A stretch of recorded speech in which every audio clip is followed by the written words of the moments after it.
বৃষ্টি অনবরত নামছে তো নামছেই, বৃষ্টির যেন কোনো থামাথামি নাই। মানে থেমে থেমে বৃষ্টি, প্রচণ্ড লেভেলের বৃষ্টি এরকম নামতেই থাকে। আর এদিকে শরীর অসুস্থ থাকলেও ঘরের লোকজন মনে হয় যেন আরও ক্ষেপে যায়। আসসালামু আলাইকুম ভাইয়া ও আপুরা, কাছের এবং দূরের, দেশ এবং দেশের বাইরে যে যেখান থেকে বসে আমার এই ভিডিওটা দেখছেন, আশা করি সবাই অনেক বেশি ভালো আছেন, সুস্থ আছেন, ইমানের সহিত আছেন। আমিও আলহামদুলিল্লাহ আল্লাহর রহমতে সবাইকে নিয়ে অনেক ভালো আছি। চলে আসলাম নতুন আর একটা ভিডিও নিয়ে, আশা করি সবার কাছে ভালো লাগবে। তো যেটা বলছিলাম যে অসুস্থ দেখলে ঘরের লোকজন আসলেই মনে হয় একটু ক্ষেপে যায়।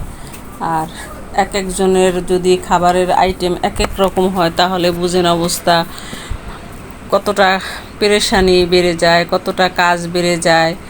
অসুস্থর মধ্যে ভাল লাগে না কিছুই, শুয়ে বসে খেতেও পারি না, কিচ্ছু করতে পারি না। তার মধ্যে এক একজনের এক এক রকম নাস্তা খাবে। বড় ছেলে ডিম ভাজা দিয়ে ভাত খাবে, ছোট ছেলে স্কুল থেকে আসছে, সে এখন কিছুই খাবে না, তার হলো পাউরুটি খাবে, ডিম দিয়ে ভেজে দিতে হবে।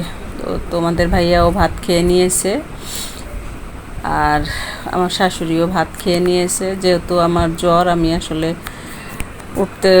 উঠে বসতে পারি না, বেশিক্ষণ বসে থাকতে পারি না, অনেক উইক শরীরটা, যার কারণে রুটি টুটি আর করতে পারি নাই। সেই কারণেই সবাই ভাত খেয়ে নিয়েছি।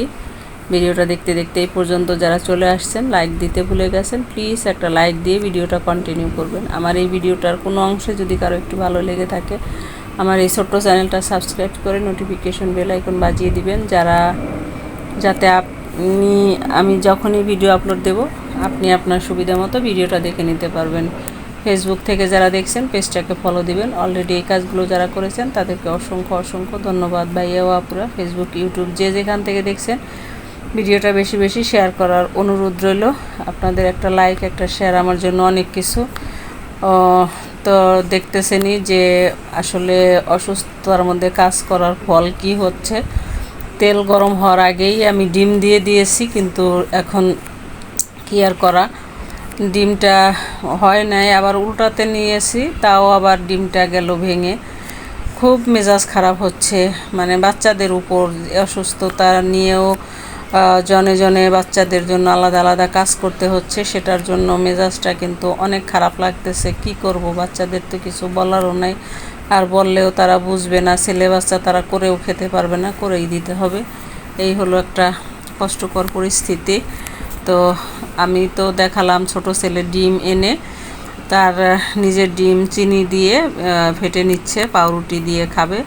আর বড়টারটা ডিমটা ভেজে দিচ্ছি, ও সামনে আসে নাই, সেও ডিম ভেজে খেতে পারে। তো যেহেতু বললো যে আম্মু তুমি যেহেতু ছোট ভাইয়ের জন্য রুটি করতে যাচ্ছই, পাউরুটি আমাকে ডিমটা ভেজে দিও, তো সেই জন্যই আর কি ও আসে নাই। না হলে ও আবার ওর নিজেরটা নিজে করে খেতে পারে, রুটি সেকে যা যা লাগবে মানে সে নিজে করে খেতে পারে, আমার ওটা নিয়ে টেনশন লাগে না।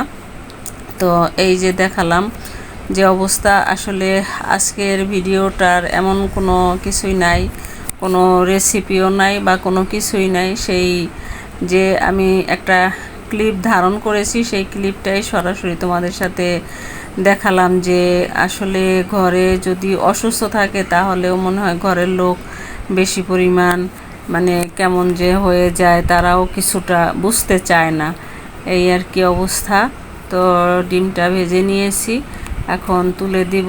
এরকমই ডিম থাকবে, কারণ যখন শরীর অসুস্থ থাকে, কিছুই ভালো লাগে না নিজের, তখন কিন্তু আসলে কিসের খাওয়া, কিসের বাচ্চা কাচ্চা, কিছুই ভালো লাগে না।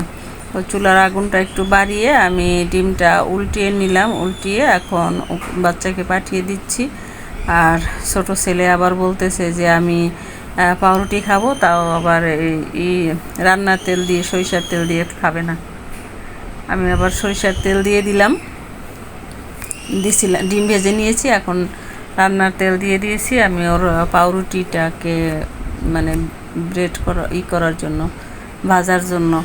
তো তেলটা গরম হওয়া পর্যন্ত অপেক্ষা করব, না হলে দেখা যাবে যে ডিমের মতো আবার পাউরুটিটাও আবার সমস্যা হলে তো ছোট ছেলে আমাকে আস্ত রাখবে না, কারণ সে তো অনেক মানে মর্জি করে, আমাকে অনেক জ্বালাতন করে সব কিছু নিয়েই।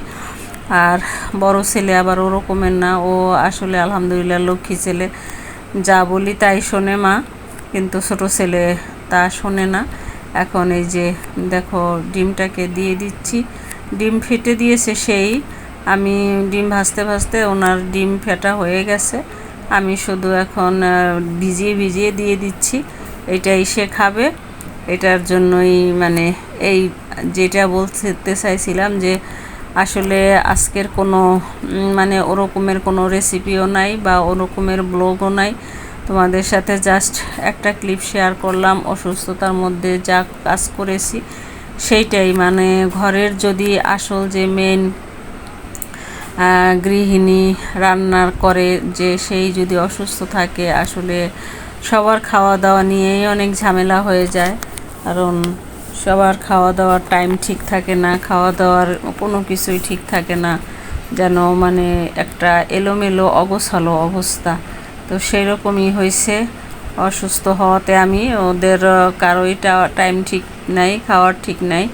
যেমন দেখো বড় ছেলে এখনও খায় নাই, ও মাত্রই এখন খাবে। এখন বাজে 11:30। ছোট ছেলে অলরেডি স্কুল থেকে চলে আসছে।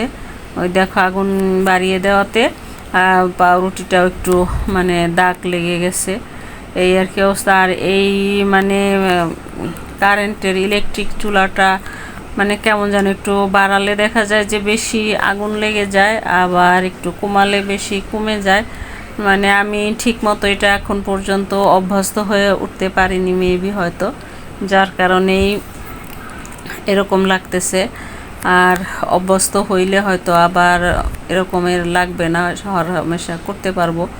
তো সচরাচর তো গ্যাসের চুলায় রান্না করা হয়, ইলেকট্রিক চুলায় রান্না করা হয় না, সেইটারই মানে একটা অবস্থা।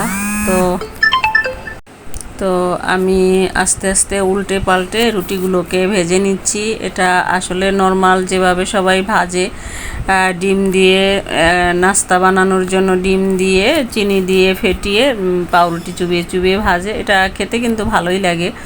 তো বাচ্চারা বেশ অনেক পছন্দ করে। আমার কাছে মানে ওরকমের অতটা পছন্দ না, যেহেতু মিষ্টি দেওয়া চিনি দেওয়া, এই কারণে বেশি একটা ভালো লাগে না। হঠাৎ এক পিস খেতে পারি এই পর্যন্ত, কিন্তু এর জন্য নাস্তার মধ্যে খাওয়া এরকম হয় না।